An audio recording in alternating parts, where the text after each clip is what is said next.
Bueno, como decíamos, Mozart, hoy es una fecha que debemos recordar por varios motivos.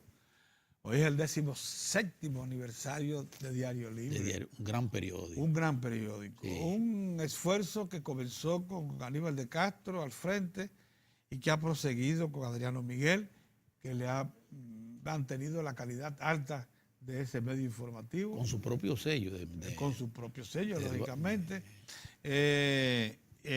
Tal como lo dice el presidente, muy sentido el mensaje del presidente. Sí, claro. Y muy objetivo. Porque es verdad que es un gran periódico. Porque es verdad que es un gran periódico. Abierto, que ha contribuido al diálogo. Ha contribuido muchísimo al diálogo. Que es un denunciador eficiente. Muy reflexivo. Muy reflexivo, sí. sin duda. Un abrazo un para apreciado Adriano, para medio. don Arturo Pellerano. Los muchachos aquí todo el equipo que lo acompaña en ese magnífico periódico. Yo estoy suscrito a todos los diarios, pero como vivo en un sitio donde no llega, ustedes me han visto cómo lo procuro y me lo llevo para después del almuerzo, todos los días. ¿Y dónde que no llega? Díselo a Adriano que no llega. Ah, Juan Dolio. Ah, pero mándenle a Pedro. No, pero no importa. Lo que importa es que aquí yo siempre lo localizo, en la capital, está en línea. Uno de los primeros que se puso en línea. Un abrazo para todos allá, todos esos periodistas. Hoy se cumple también, Mozart, el 20 aniversario de la desaparición de uno de los hombres más importantes para la democracia moderna, el doctor José Francisco Peña Gómez, con quien sostuvimos relaciones personales por muchos años. ¿Quién no llegó a contactar a este gran hombre? Por cierto, muy desprendido de ideas. Sí. Brotaba de él la propensión a difundir conocimientos, a hacer partícipe a todo el mundo de lo que él consideraba la democracia como el mejor estilo de vida. Así es. Un creyente firme en eso. Hoy en la mañana el Partido Revolucionario Moderno monta una vigilia allá en el mausoleo, pero el Partido Revolucionario Dominicano hace una misa con el obispo emérito de Mira, tú sabes que aquí en la capital. Con Peña Gómez le evitó situaciones terribles a este país, Pedro. ¿Cómo? Y lo evitó de muchas maneras. Lo evitó por ese liderazgo tan pesado que tenían sobre las clases bajas de la población, sobre el gran pueblo. Peña Gómez, una influencia realmente increíble la de José Francisco Peña Gómez, llegaba al alma del pueblo dominicano, con un convencimiento, un poder de convencer a la población de por dónde debería dirigir sus pasos. Eso es indiscutible. Pero por otra parte, el sacrificio, la capacidad de sacrificio de José Francisco Peña Gómez a favor de que situaciones que si él tomaba una dirección que pudiera favorecerlo a él y a su proyecto político, pudieran desencadenar en el país situaciones terribles. José Francisco Peña Gómez pudo sacrificarse y sacrificar espacio político, hasta sacrificar su propia salud. Yo creo que la democracia, la partidocracia nacional, pero sobre todo el pueblo dominicano, tiene que valorar en su justa dimensión a este hombre, a José Francisco Peña Gómez. ¿Tú oyes? Sí, claro que sí. Yo pienso que eso hay que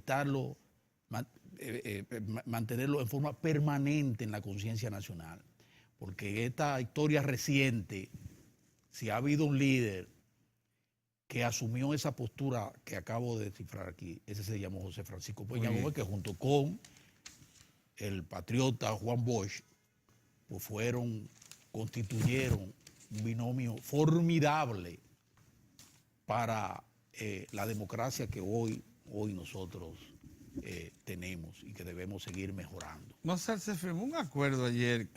La gente quizás no aprecia de primera mano la significación que tiene. El Banco Central se comprometió a participar en el diseño y procurar recursos humanos para que se incorpore en el Ministerio de Educación la formación de... Eso sí es importante. La formación básica en asuntos de economía. Eso sí es importante. Y gestión. Eso sí es financiera. Miren, porque muchas veces usted se encuentra con jóvenes que salen del bachillerato para la universidad sin tener los conocimientos básicos de cómo opera la economía. Exactamente.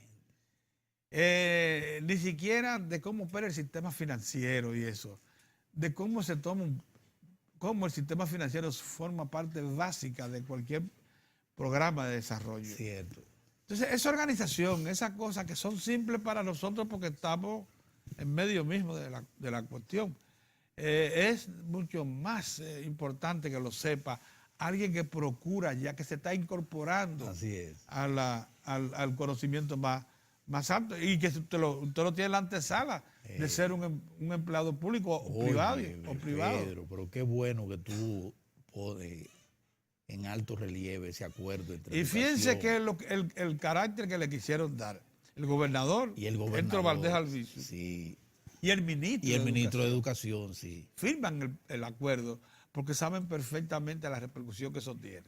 Déjame yo reivindicar a propósito de ese gran acuerdo entre el Banco Central y el Ministerio de Educación a mi hermano querido del alma, Víctor Hugo de Lance. Sí. A Víctor Hugo de Lance le debo lo poco que he crecido en la comunicación. Se lo debo a Víctor Hugo. Yo estudiaba ingeniería química, Pedro, 5 semestres de ingeniería química que dejé y di el paso después de ir a orientarme en orientación profesional allá en la UAS. Cambié y me fui para comunicación. Sí. Gracias a Dios, bueno, pues no me... Parece que el paso fue bueno, fue positivo. Pero Víctor Hugo, antes de salir, ya cuando terminaba el pensum, me dijo, las carreras, óyeme, Mozart, yo quiero que las materias que tú vayas a tomar dentro de la optativa de tesis sean en economía. Y quiero que vaya, aunque sea como escucha, a estas clases de economía en INTEC, que yo voy a pedir a que te den un permiso de ir como escucha, por lo menos. Porque el periodista, oigan bien, me lo decía cuando era estudiante, el periodista que no conozca los elementos, los conceptos básicos de la economía no está perdido en el espacio. Está perdido en el espacio. Y verá cómo eso te va a dar un componente a ti importante para tú ejercer la profesión, porque el que entiende la economía lo entiende todo. Me decía Víctor Hugo. Y yo las optativas de tesis las tomé todas en economía, desarrollo económico, moneda y banca, yo la tomé y fue un gran paso. Por eso valoro en su justa dimensión esta alianza y este acuerdo entre el Banco Central y Educación para darle a los estudiantes de básica. Pero de básica hacia arriba. Es todo el sistema. Y para que no veamos tanta gente hablar tantas tonterías. Disparates. De no saber cuando que creció, pero no creció. Tú eres periodista. Oye, eso da pena. Eso da pena. Sí. Pues no entienden absolutamente nada de eso. Porque le hace falta esa base. Entonces, qué bueno esta iniciativa de educación del Banco Central, miren, esto no es para incorporar. Esto no es una simple, el gobernador no se involucra en una cosa así. No. Para firmar una simple intención. No. Usted puede estar seguro que eso lo van a echar hacia adelante. Eso lo van a que garantiza. No, hay una voluntad gubernamental del gobierno, de entramado gubernamental, porque está el Ministerio de Educación. Así que qué bueno. Yo felicito a ambas instituciones por esta iniciativa tan oportuna. Qué oportuna, sí. Parece que el amigo don Héctor como que no va a venir, Pedro. Bueno, si es así, sí. Nosotros tenemos un invitado hoy que es importante para que se conozca por qué nuestra preocupación aquí en el Diario del 4 por la frontera y nuestras relaciones. Es el gran tema nuestro. Con nuestro vecino Haití. ¿Por qué hemos pedido que toda esa zona esté bajo un mejor control, vigilancia? Porque es peligroso la situación existente hoy y hasta dónde eso ha degradado bastante, no solamente el medio ambiente, sino también que nos ha hecho, ¿cómo dice?, asimilable a enfermedades y prácticas que hacen mucho daño a la sociedad dominicana y que creíamos que estaban desarraigadas Exactamente. de la sociedad dominicana. Así que William Páez Piantini, que es nuestro invitado, que es embajador, asesor técnico de la Comisión Mixta Bilateral Dominico-Haitiana. Qué bueno. Tiene muchísimos años dedicado a esto, tiene una información acumulada extraordinaria y que no vamos a hablar. Así que por eso después de una pausa, para poder concentrarnos. Muy bien, ¿cómo no? Vamos a ver.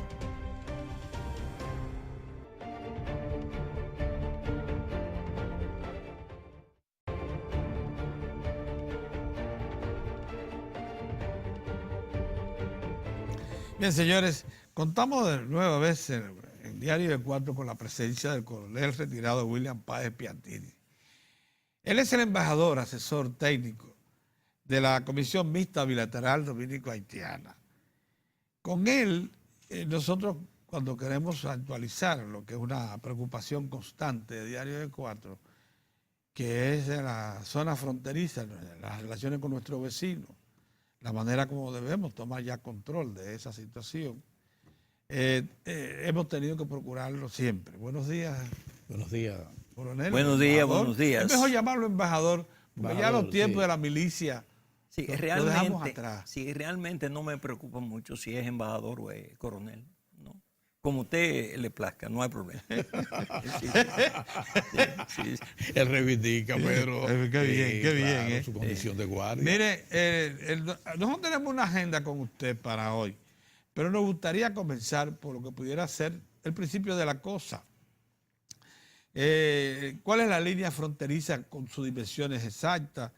La extensión que tiene, ¿por qué la fragilidad que tiene? Y una situación que ha sido siempre muy importante señalar, porque hubo una carretera internacional que fue una especie de división física también, que se ha desactivado y se ha abandonado. O sea, todas esas cosas sería bueno por ahí, por traerla al Sí. presente. Sí. ¿Cuál es la delimitación real de nuestra frontera? Sí. Primeramente, debo darle las gracias por esta invitación que me han hecho, ¿no? Yo no soy un experto en estar frente a la cámara de televisión, así que cualquier torpeza yo le pido su beneplácito y me la pasan. Tranquilo. Mira, la frontera dominico-haitiana debemos comenzar realmente por los orígenes. ¿Cuándo se establece el primer signo de división? En la isla de Santo Domingo. Correcto. Eso fue a raíz de la firma de un convenio en 1678 que se llamó Paz de Nimega. Eso dio como resultado que Francisco Segura Sandoval y Castilla, que era el gobernador español aquí, se junta con el señor de Pouancey, el francés, y determinan el río Rebuc como signo de división entre los franceses y los españoles. Rebuc se escribe Rebouc y se pronuncia Rebuc.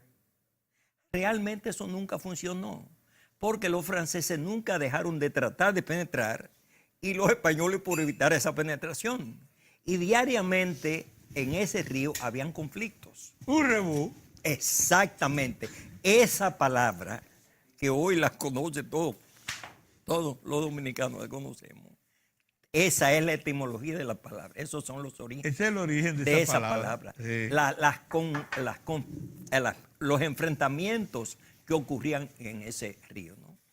Bueno, de ahí parte la historia de la frontera dominico-haitiana. Posterior a 1678, en 1697, se lleva a cabo la firma del Tratado de Ryswick. ¿Qué involucra el Tratado de Ryswick? Muchos historiadores dicen que por medio de la firma de ese convenio, España acepta la presencia francesa en la parte occidental de la isla. Otros dicen que no es verdad. Y es el caso de Apolinar Tejera. Apolinar Tejera fue a La Haya y estudió plenamente ese tratado. Y dice, no en ninguna parte ahí dice que España acepta que los franceses estén en la parte occidental. No lo dice en ninguna parte. Bueno, pero esa es la creencia que hay. Lógicamente, ese convenio no definió fronteras. Entonces el problema seguía. igualito. Había confrontación entre esa parte. Hasta que determinan la necesidad, por recomendaciones precisamente de Asolor y Urríez, que ya era gobernador en ese entonces, estamos hablando de 1764, cuando él escribe a la corona y le dice, mire, del único modo que nosotros podemos evitar la penetración francesa hacia la parte este, es si hacemos una frontera. España trasladó para Santo Domingo a un señor llamado José Solano y Bote que tenía experiencia en eso. Inmediatamente se junta con los franceses y determinan hacer una frontera. José Solano. José Solano y Bote. Y Bote. Correcto, ¿no? Me parece que era un hombre de un temperamento muy fuerte, ¿no? Bueno, se juntan ese Solano con ese señor de apellido de Pumansey y determinan que hay necesidad de hacer una frontera. Ah, sí, está bien. La frontera, eso fue en 1771. Bueno, está bien, la frontera va a comenzar arriba en Dajabón y va a concluir en Pedernales. Está bien, estamos de acuerdo. Pero en el 73 se juntan de Valier, el representante francés, con José Solano y dice, bueno, pero tenemos que determinar una línea de demarcación, porque eso decir que allí, aquí, no. Ya en 1776 en San Miguel de la Atalaya, que era un pueblo dominicano, español, se juntan Víctor Teresa Carpentier, francés, con el señor José Solano y hacen una frontera. Hacen una frontera. Porque ya los puntos de referencia se juntan, sí. Exactamente, sí. Se juntan esas dos personas y determinan, lógicamente con comisionados, ¿no? Hacer una línea de demarcación con pirámides. Eso es tan temprano como 1772 y 1776. Oiga. Eso salió, lo que salió de ello fue el Tratado de Aranjuez, que mucha gente dice, bueno, el Tratado de Aranjuez de 1777. No, en el 77, el 3 de junio de 1777, lo que ocurre es la ratificación de ese convenio que firman esa gente. Se hicieron 4 planos de Aranjuez, ahí en Versalles, en Aranjuez y esas cosas, ¿no? Se hicieron 4 planos de la frontera franco-española en la isla de Santo Domingo. Un plano fue a Francia, un plano fue a España, un plano fue a la colonia francesa y un plano fue a la colonia española. Debo decirle que si cualquiera de ustedes quiere ver el plano de Aranjuez en vivo, puede ir a la Cancillería, me procura y yo lo llevo donde está el plano de Aranjuez, que ahora mismo el canciller de la República está muy interesado en la restauración de ese documento. Porque tiene planos que están buenos, pero no todos están buenos. Sí. Hay algunos que están defectuosos. Y el canciller está muy interesado en buscar la manera de restaurar ese plano, porque él entiende que es un patrimonio sagrado y muy valioso. Así es. De la República Dominicana. Y es así es. ¿Qué ocurre? Se firma el tratado de 1777, se designan al teniente coronel Joaquín García Moreno por la parte española y al ¿cómo es? Ahora se me fue, Choisul, un señor de apellido Choisul. Esas personas van a la frontera y establecen pirámides. Establecieron 221 pirámides en Aranjuez, establecieron 221 pirámides desde Dajabón hasta Pedernales. Ya había un buen comercio entre ambas partes y todo funcionaba a la mil maravillas hasta que llegó en 1795. ¿Qué ocurre? En el 95, la firma del convenio de Basilea. ¿Y qué es lo que trae? ¿Qué es lo que ofrece ese convenio? Que España le cede la parte este de la isla de Santo Domingo a Francia. Y Francia se queda como la única dueña de lo que es la isla de Santo Domingo. Francia, por una serie de problemas de tipo económico y de otros índoles, en guerra y cosas de esas, no pudo tomar esa parte, nunca la tomó. Sin embargo, Toussaint Louverture, que era un esclavo que tenía sus condiciones, no era cochero de la hacienda Breda, cochero de la hacienda Breda, ¿no? Entonces, un tipo de unas condiciones excepcionales, era médico también, médico de eso de que recomendaban plantas para sanar y esas cosas. Homeópata. Exactamente, pero también tenía su condición de militar. Él va, después de la firma del tratado, 1801, va a reclamar al gobernador español, que era el teniente coronel Joaquín García Moreno, la entrega de la parte este, ¿no? Bueno, y se le entregó la parte este, porque él fue a nombre de Francia, siendo mentira. En 1802, Napoleón ya tenía conocimiento de las travesuras de Toussaint y manda la más grande tropa que se conocía en ese momento a Santo Domingo. A dar la pela. 58,000 soldados y 48 barcos. Manda a Santo Domingo. ¿Qué ocurre? Desembarcan eso, ¿no? Esos soldados no estaban acostumbrados a este clima, empiezan a picar los mosquitos y empezaron a morirse. Se desató entre ese grupo la fiebre amarilla, lo que se llama la fiebre amarilla, ¿no? Y casi todos murieron. Incluso el mismo Emmanuel Leclerc, que era el comandante de la expedición, cuñado del señor Napoleón Bonaparte, murió en noviembre de ese mismo año de 1802 en la isla de la Tortuga, ¿no? Pero ¿qué ocurre? Que la parte que queda se enfrenta con los criollos de Haití, de la parte occidental, y son vencidos en la batalla de Vertières. Y en 1804, esa parte, los esclavos que servían a los franceses, se declaran independientes y surge la República de Haití. 1804. ¿Cuál es la situación geopolítica del momento? Haití se declara república. Existe la República de Haití, pero de hecho, no de derecho, porque los franceses no la han reconocido. Y los franceses, la parte que quedó de los franceses bajo el mando de Luis Fernández, se guarecen en la ciudad amurallada. Esa es la situación que existe y que hay.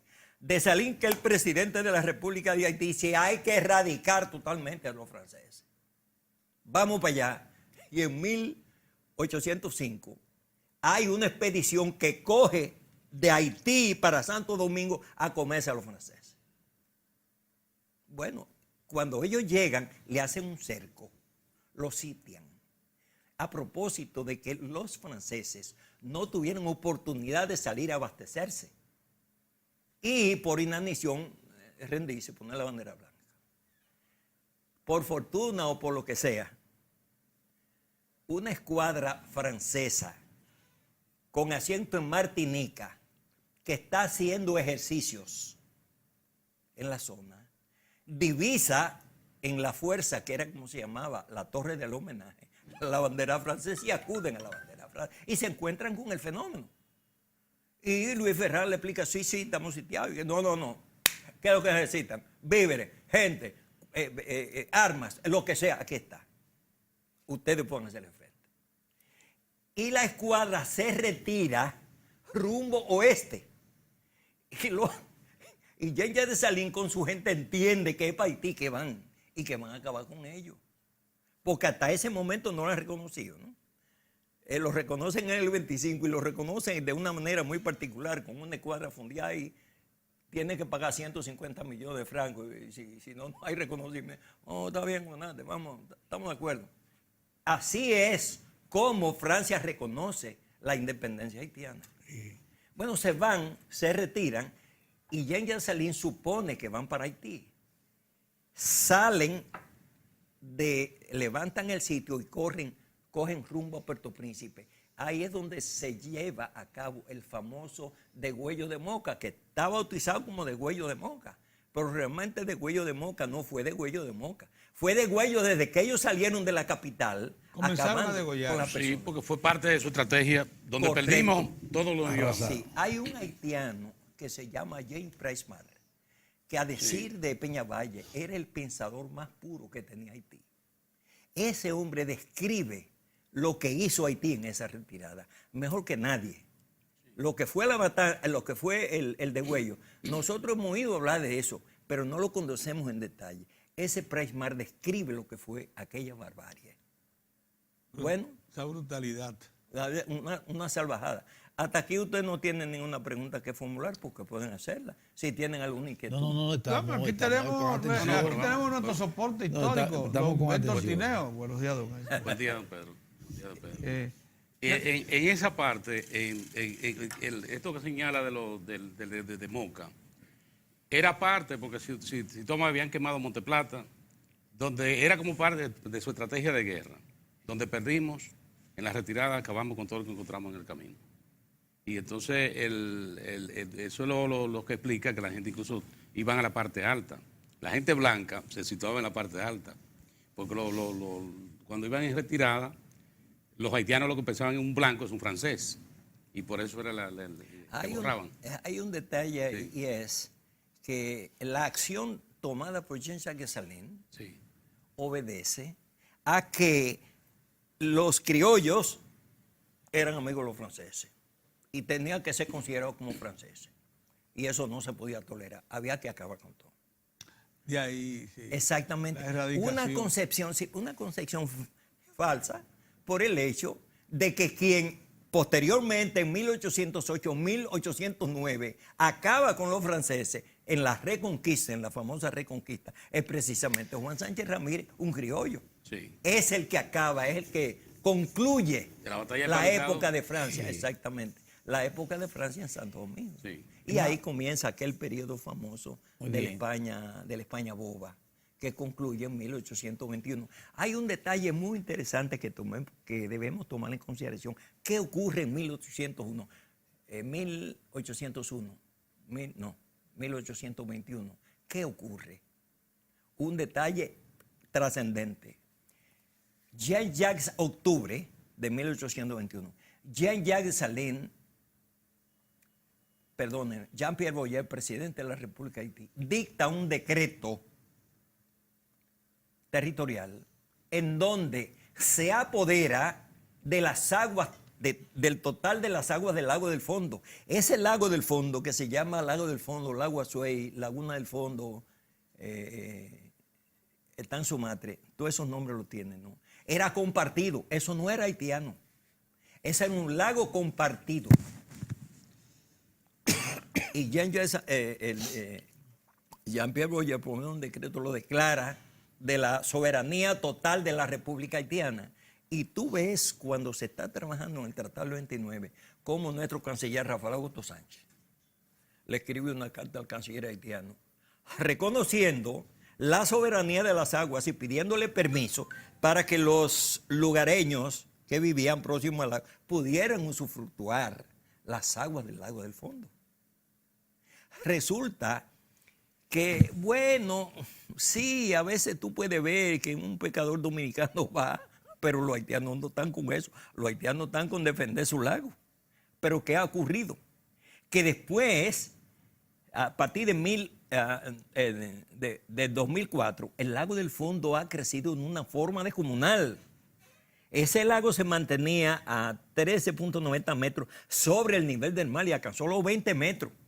Y hay que ver un lago que tiene 25 kilómetros de largo por 12 en su parte más ancha.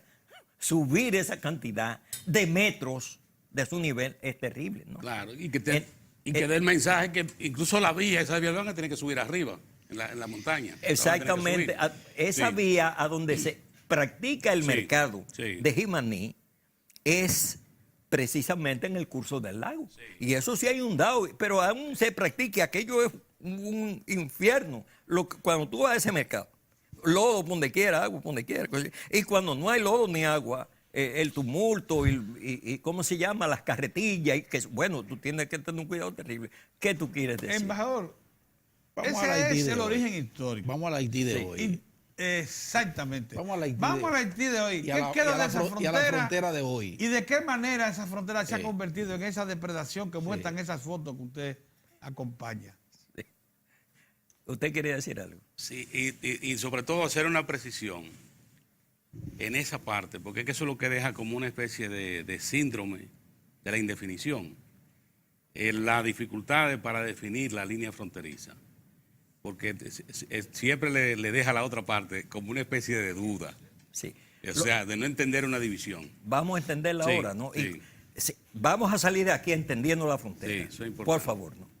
¿Qué ocurre? Hay una frontera, ¿eh? Sí. No vamos a inventar con frontera. Hay una frontera Sí. establecida y que se respeta, que es la frontera de Aranjuez, Sí. que establece límites. Dajabón siempre ha sido el límite de la frontera desde Aranjuez. Pedernales siempre ha sido el límite de la frontera de Aranjuez. Siempre, ¿no? Bueno, como le dije, en 1929, no, en el 24 gana las elecciones Horacio Vázquez Lajara.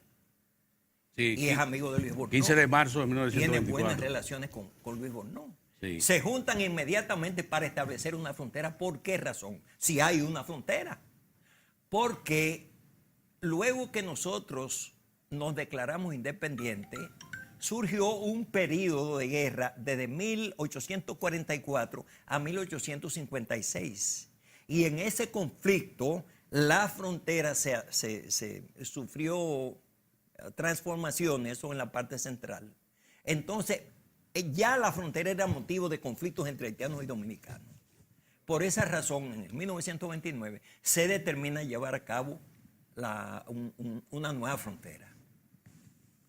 Bien, se juntan los comisionados, en donde participó como jefe de la misión Manuel Arturo Peñavalle, Flon Gautier, Manuel Salvador Gautier, Tomás Coco, y los haitianos mandaron a 3 figuras muy importantes, que fue Jaime Manigá, ingenieros todos, Luis Roa y Gentil Tipinado.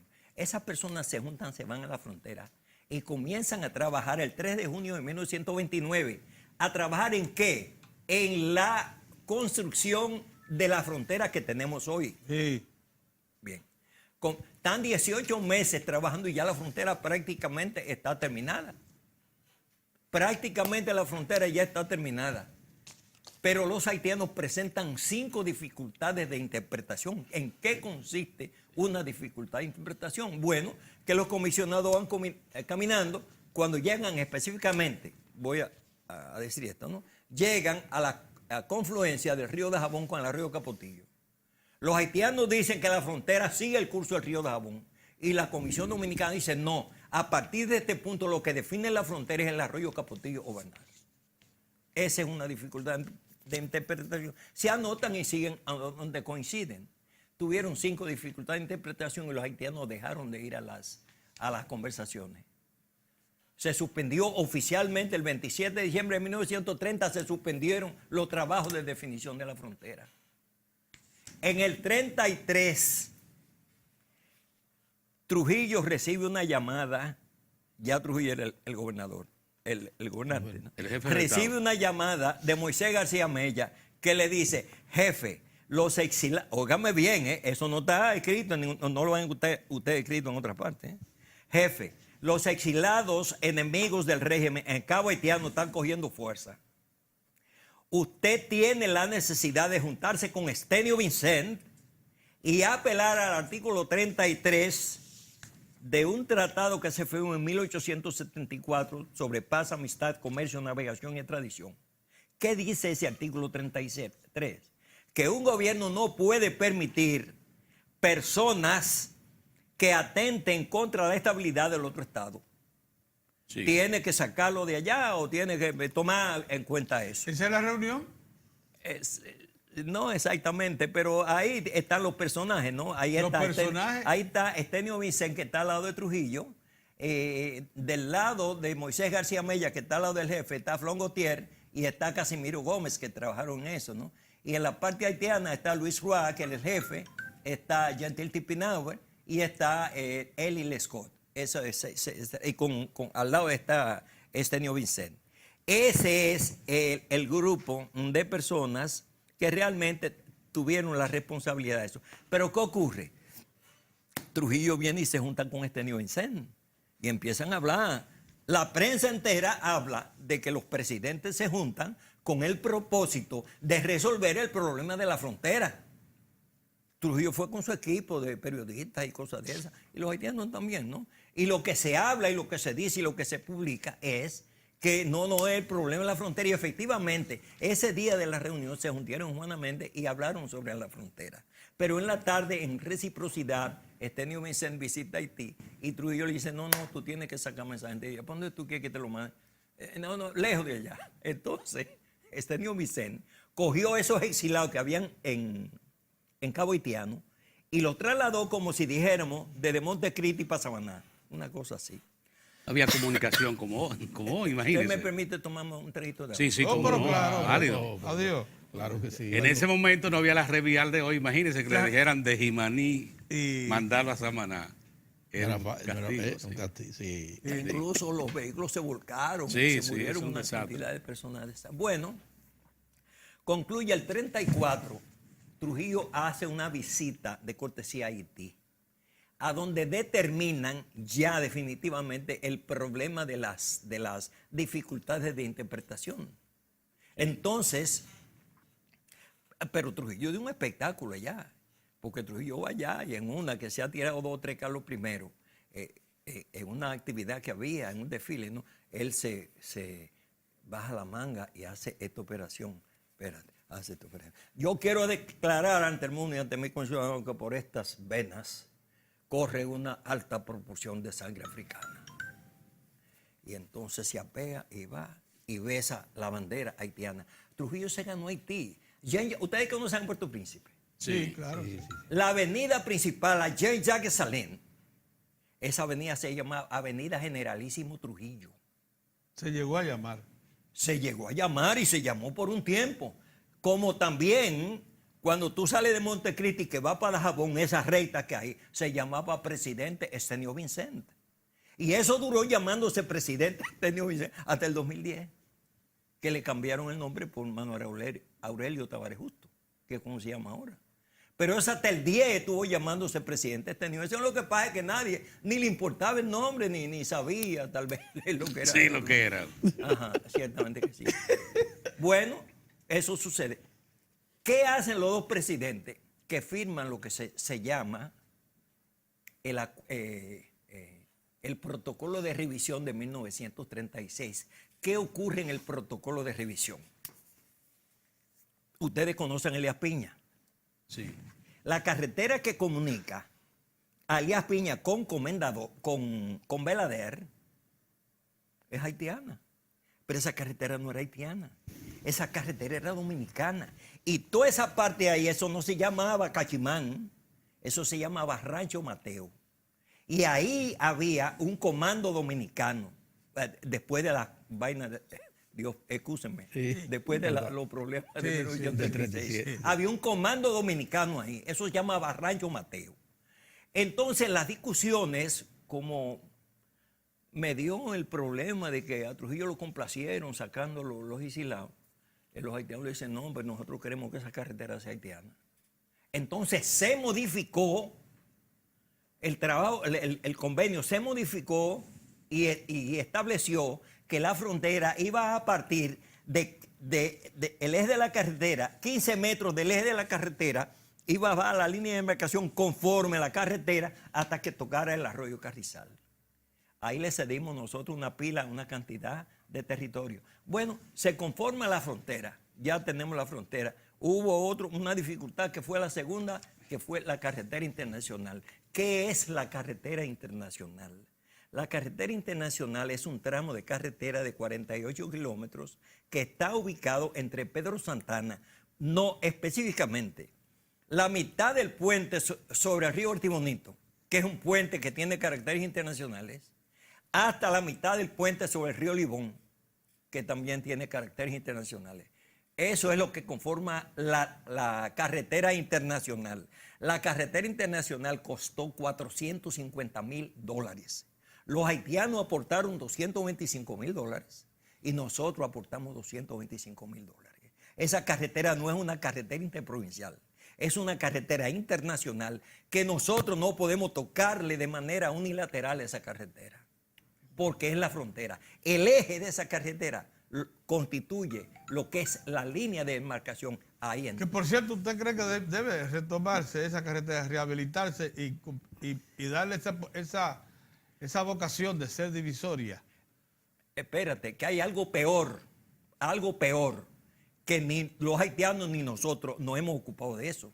Esa carretera no tiene protocolo de mantenimiento y es un camino vecinal que cualquiera tiene problemas si cruza esa carretera. ¿Por qué razón? Porque no hay un protocolo que determine su uso y mantenimiento. ¿Quién mantiene la carretera internacional? ¿Y quién sabe? Yo no sé, pero a mí, ¿de dónde me toca? No, es que no hay pero protocolo. esos son de los temas para la Comisión Mixta Bilateral. Eso es un tema importante. Debo decirle lo siguiente. Sí. Pero le queda, ahí le hablo de esa especie de síndrome. Si usted habla con un ciudadano haitiano que no conoce la historia, él entiende que la responsabilidad de esa red vial es República Dominicana y que eso está así por República Dominicana. O sea, imagínese usted. Sí, o si sea, ese eso es el criterio que prima. Imagínese, claro, eso es difícil. Sí, porque ellos se consideran de inicio indefensos. Sí, exactamente. Pero yo quiero volver sobre la carretera internacional, porque la Comisión Mixta Bilateral, esos son de los temas que debe tratar. Usted tiene toda la razón. Y debo decirle lo siguiente para su conocimiento. El canciller, el nuevo canciller, está muy interesado en buscar la manera de hacer un saneamiento completo de la línea de demarcación, incluyendo la carretera internacional. Eso es importante. Muy, muy interesado en eso, porque nos convocan, nos conversan, nos hablan sobre ese asunto, y nosotros como Usted Comisión se refiere Mixta, a nuestro ministro de Relaciones Exteriores, sí, el ingeniero Miguel Vargas Maldonado. Exactamente. Se ha dado muestra de muchísimo interés en eso, y sus funcionarios, todos están en esa misma tesitura. Pero hay que ponerse de acuerdo con los haitianos. Bueno, no es el problema, porque nosotros recientemente fuimos a Puerto Príncipe y parece existir un ánimo muy positivo tanto entre haitianos como entre dominicanos. Mire, el problema está en que en esa zona fronteriza, y particularmente el lago Azuay, que como usted dice, en algún momento estuvo compartido, se ha convertido más que todo en una zona donde se expresa claramente lo que es la depredación. Porque ¿de dónde sale ese carbón si ya no hay árboles en Haití?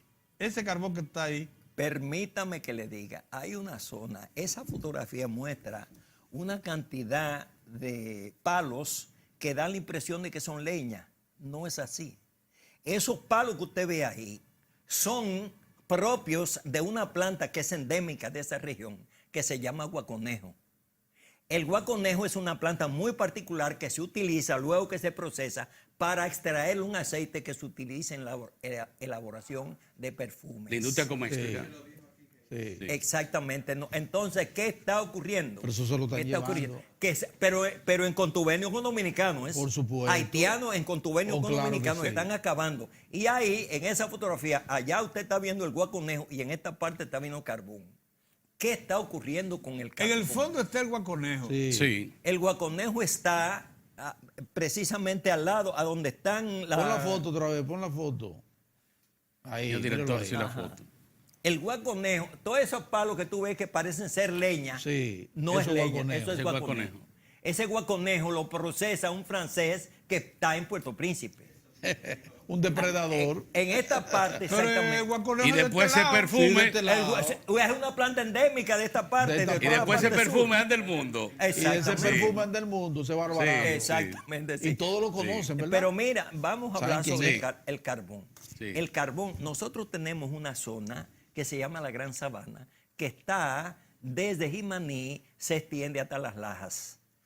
Ahí, eso es la factoría de hacer carbón de los haitianos. Ahí usted ve los haitianos con saldo de 320 libras, ¿no? Caminando rumbo al muelle. En el muelle lo depositan y hacen activas como esa que usted me enseñó ahí. Pero allá no hay árbol, allá no hay madera. Pero aquí queda. Estamos acabando. En el este hay. Vamos a depredar el este. No, entonces, pero fíjate, es más grave. Aquí quedan todavía. Es más grave el asunto. Sí. El 72% de Haití, de la población general haitiana, cuece sus alimentos con carbón vegetal.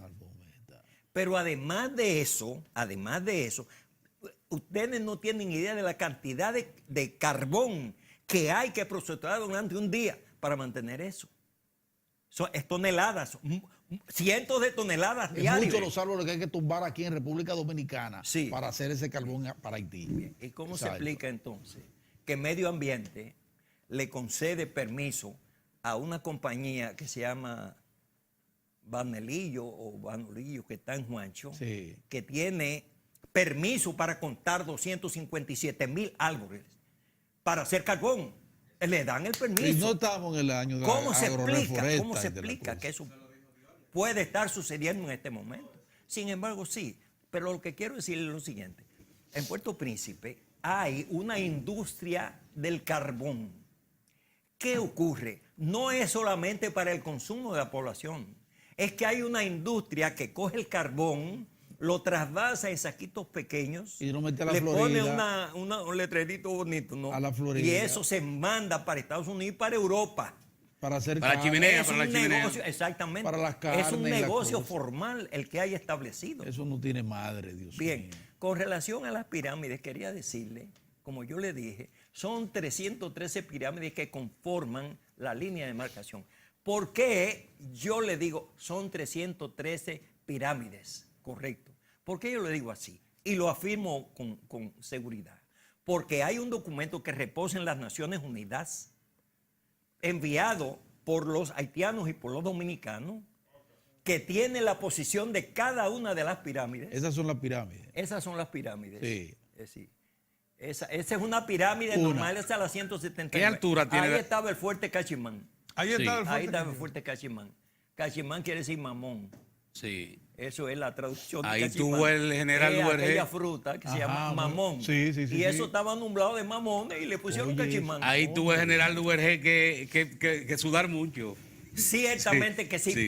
pero Sí. si vamos y analizamos, Sí. que no creo que tengamos tiempo para eso, si nosotros analizamos el cuarto gobierno de Buenaventura Báez, Sí. nos vamos a dar cuenta de muchas cosas, de muchísimas cosas. Bien. Y ese mismo convenio de 1874 fue muy viciado. Ustedes sabían que ese convenio del 74, en el cambio de la ratificación, los haitianos cogieron y lo rasparon en una parte y lo modificaron. Pero ven eso no acá, lo digo yo. Embajador. Eso lo dice Peñavalle y lo dice Emiliano Tejera, no yo. Pero embajador, el Sí, tema porque- este del carbón es un tema que debe estar en el escritorio del presidente, de un presidente que como el nuestro ha tomado la feliz iniciativa de declarar un año de la agroforesta, De desarrollo agroforestal. agroforestal. Año Y de está desarrollo muy agroforestal. empeñado en reforestar y combatir la depredación que hemos visto de Bauruco, que lo han desmontado completamente. La provincia de Independencia. Lo que no veo, lo que no me acabo de entender es cómo el mismo gobierno, desde el mismo gobierno, entonces el Ministerio de Medio Ambiente, como que hay una contradicción. Vamos a reforestar y estamos hablando de cuántas tareas que estamos hablando ahora para el sur Más de 700,000, pero para reforestar. Sí. Pero reforestar para que el francés siga tumbando de este lado. Bueno, ¿Eh? permítame que le diga una cosa. La Sí. situación ¿Cuál de es la la frontera, situación? la situación de la frontera, creo, en mi opinión, Sí. y creo conocerla un poco, ¿no? Requiere una atención muy especial. Especial. En este libro que yo escribo, así es, Sí, así. Míralo en ese ahí. libro, se titula Colección General de Tratados. Ahí están todos los convenios diplomáticos que se han firmado entre Haití y la República Dominicana. Pero al final yo tengo una reflexión que armonizan con todo esto que nosotros estamos hablando. Ajá. Sí, la situación que está viviendo la isla, y me refiero a su medio ambiente, no es exclusiva de la República Dominicana. Creo que hay necesidad de que estos dos pueblos junten sus mejores talentos y piensen en ese gran problema que lo tenemos al frente. Si nosotros juntos no buscamos la manera de enfrentar ese problema, el problema medioambiental, Pero lo primero que tenemos que desmontar esa industria del carbón. y otras cosas más, no No, solamente eso, no. Y Otras frenar. cosas No vamos a más. tener agua, no vamos a tener Otras agua. cosas más. Nosotros tenemos 5 ríos, 5 no, Sí. son más. Acordar Son eso 7 con los haitianos. ríos que conforman la frontera dominico-haitiana, es una frontera fluvial. Sí, Tenemos el Dajabón, qué buena. tenemos el río Capotillo, tenemos el río Libón, tenemos el río Oye, esas Ortigonito, aguas subterráneas. tenemos el río Macasía, tenemos el arroyo Carrizal y tenemos el río Pernales. 7. Todos están altamente contaminados. Y de su cauce se está extrayendo material. Y eso que yo te digo, yo te lo puedo enseñar porque disminuido su curso Sí, también. sí. Muy disminuido. pero lógicamente sumamente disminuido. Entonces, ¿qué pasa con eso? ¿A dónde están las atenciones que tenemos que ponerle a eso? El problema de la frontera yo creo sí que es un problema serio. Es el principal problema que tenemos. Sí, sí, y que debemos atencionar. Sí, es el principal problema. Sí, yo tengo dos obras, precisamente hay una que habla sobre los elementos que conforman la frontera. Es decir, tiene todas las pirámides que conforman la línea de demarcación, que son 313 como lo señalamos, georreferenciadas por el sistema GPS. Ah, qué bien. Todas están georreferenciadas por el sistema, bien. que es un buen referente para cualquier cosa que Discusión pueda presente o ocurrir. futura que se presente. Sí. Que se presente, sí, sobre el problema ya de delimitación de la Sí, frontera. ciertamente. Bueno, coronel, embajador, usted nos ha permitido un repaso histórico muy importante para entender que este concepto de zona fronteriza viene de mucho antes de la declaración, incluso la independencia haitiana, Sí. y mucho antes de la conformación de la República Dominicana. Que documentos que de las potencias entonces, Francia y España, fueron las que determinaron estos límites. Luego de crear la situación real, de que al lado... Permíteme que quede un minuto para que, porque hay, alguien me escribe aquí, me dice... ¿Quién te dice? Y me dice que sí, que hay fincas energéticas y hay muchas fincas energéticas y que se dan permiso de raleo bajo normas técnicas de tumbe, que eso es normal, dice. Sí, sí, ¿Eso es así? ciertamente que sí. Eso, yo he oído decir, yo no conozco eso, ¿no? Sí. Pero he oído decir que sí, que eso está bajo un régimen que es totalmente legal. Legal. Pero yo no puedo entender, por ejemplo, conociendo yo la situación, Sí. de que medio ambiente otorgue permisos para cortar, digamos, 257 mil árboles. No, en ninguna parte en la República Dominicana. Yo no sé, tal vez. O sea, yo no tengo la base De esas técnica. fincas energéticas, sí. Sí, hay fincas energéticas. Sí. Realmente esas fincas se cortan la cosa y Sí. se reponen Sí, los árboles. Yo sí. no sé. Sí. Yo realmente no sé. Pero veo que ante la situación de depredación. Lo que vio el está presidente ocurriendo- de arriba que lo espantó no es raleo. Sí. Bueno. Adiós las Porque fue peladas, espantó como al dijo el presidente. Hasta el punto de decir, pero no más ya, espérense. No, y Mira, La Sierra de Bauru por la Sierra de mitad Bauru, eso no es desmontada. raleo. Mira, hay algo La Sierra de interesante. Bauru está a la mitad de Eso espantó al presidente Danilo Medina. Hay Dijo, no, algo espérense. que yo quiero clarificar aquí.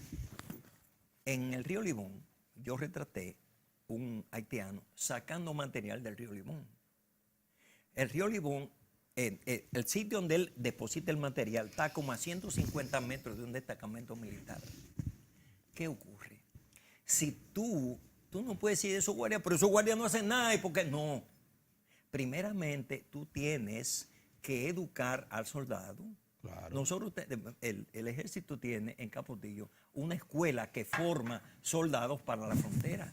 A ese soldado hay que decirle cómo actuar en el caso de que él vea personas extrayendo material del río. Sí. Él no lo puede meter preso, pero sí puede Hay que orientarlo. tomar una fotografía con su celular y enviarla al Ministerio de la Fuerza Armada. Así es. Que el Ministerio de la Fuerza Armada va a referir al Ministerio de Relaciones Exteriores y nosotros sabemos manejar esos casos. Y tendría que orientarla, y fíjense, ahí lo Eso es lograrían importante. fácil.